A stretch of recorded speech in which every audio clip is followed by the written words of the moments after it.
Hello বন্ধুরা, অস্মিতাস ডায়েরিতে তোমাদের সবাইকে সুস্বাগত। ফ্রেশ তাজা ট্যাংরা মাছ বাজারে পাওয়া যাচ্ছিল, আমি নিয়ে চলে এসেছি। আজকে আমি তোমাদের সামনে ট্যাংরা মাছের দুটো রেসিপি শেয়ার করব। চলো, ট্যাংরা মাছগুলোকে বেছে ধুয়ে তারপরে আমি ভালো করে নুন হলুদ মাখিয়ে মাছগুলোকে ভেজে নিয়েছি। এরপরে ওই গরম তেলের মধ্যেই কালো জিরে, নুন আর হলুদ দিয়ে ভালো করে ফোড়নগুলোকে নাড়াচাড়া করে নিতে হবে। তারপরে কিছু পেঁয়াজ কলি আমি কেটে ধুয়ে রেখেছিলাম আগে থেকে, সেই পেঁয়াজ কলি, মূলো, আলু, বেগুন সব সরু সরু লম্বা করে কেটে নিয়ে ওই সবজিগুলোকে তেলের মধ্যে ভালো করে নাড়াচাড়া করে নিতে হবে।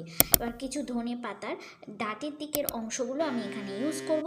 এর সঙ্গে ঝাল তোমরা যে যেভাবে খেতে পছন্দ করো সেইভাবে কাঁচা লঙ্কা কিন্তু এর মধ্যে চিড়ে দিতে হবে।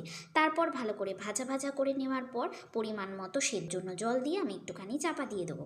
এরপরে জলটা একটু শুষে এলে আবার একটুখানি ভালো করে নাড়াচাড়া করে আমি আবার একটুখানি চাপা দিয়ে দেবো। জলটা শুষে আসলে বন্ধুরা আবার একটুখানি নাড়াচাড়া করে নিতে হবে। তবে এই চচ্চড়িটা কিন্তু ভালো শুকিয়ে ভাজা ভাজা করে নিতে হবে, তাহলে তৈরি হয়ে গেল আমাদের পেঁয়াজ কলি দিয়ে ট্যাংরা মাছের চচ্চড়ি। তোমরা বলবে এই রেসিপিটা তোমাদের কেমন লাগলো, ভালো লাগলে আমাকে কমেন্ট করে জানাও আর আমার অস্মিতাস ডায়েরিকে ফলো করো।